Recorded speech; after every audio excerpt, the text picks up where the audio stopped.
Hey folks, May is Bladder Cancer Awareness Month. If you followed either of my channels, that's probably become apparent that bladder cancer is something that's very close to me and my bladder. One of the things I like to do annually is just take some time during Bladder Cancer Awareness Month and talk about what I've noticed. So, because it's been literally within days of 8 years for me since the doctor told me I had cancer. In that time, I've seen a lot of adjustments. I didn't know bladder cancer was a thing. Now I see a lot more conversations about bladder cancer, traditional marketing such as bus posters, things like that. I've heard radio commercials. There is now an awareness happening for bladder cancer. Now, some of the stats, because the stats are already available online, when I first was told I had bladder cancer, started looking into it, I thought it was pretty rare because it was under 8,500 people per year were diagnosed in Canada.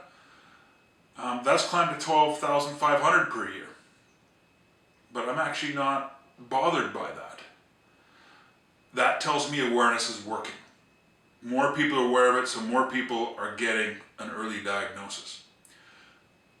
Some of the interesting stories that I'm hearing through the Bladder Cancer Patient Network is that many people, especially if you're outside the demographic, because the demographic was, men in their 70s. 75% of bladder cancer patients are still men. But it was older men, usually lifetime smokers, things like that. But now bladder cancer is being found in a lot more younger people. So that demographic is shifting. And I say it's awareness that's doing it. Because now people are starting to say, it could be, let's check. And they're talking to their doctors about bladder cancer, probably because they've heard about it, because they may have known someone who has dealt with it.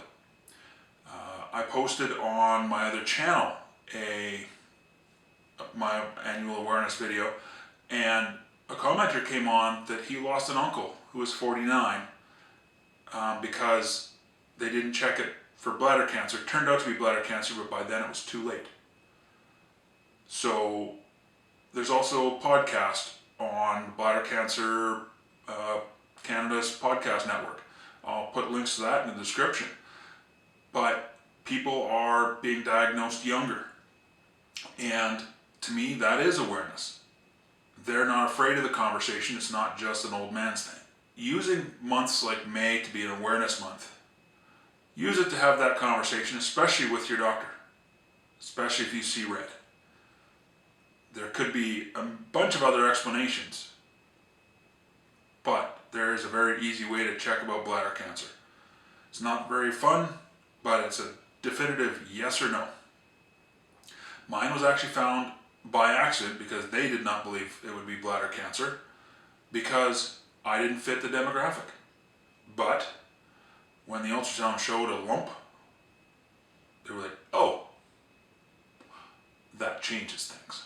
Awareness is key for people to have that conversation. A lot of people don't want to talk about bladder cancer, mostly due to the fact of, let's talk about what your bladder does and what the access point is. So it's not something people can have as a normal dinner time conversation. But the conversation about bladder cancer, if you're having blood in your urine, is something that needs to be had. The demographics are shifting, and I believe it's awareness that's getting more people an early diagnosis so they could have no problems dealing with it, and then having it be a memory and nothing they have to worry about in the future. So keep up the conversations. I'll put the other video over here somewhere if you want to watch that one. It involves motorcycles as well, because May is also Motorcycle Awareness Month. I didn't want to bring that conversation here that much, so watch that video. Have a great day.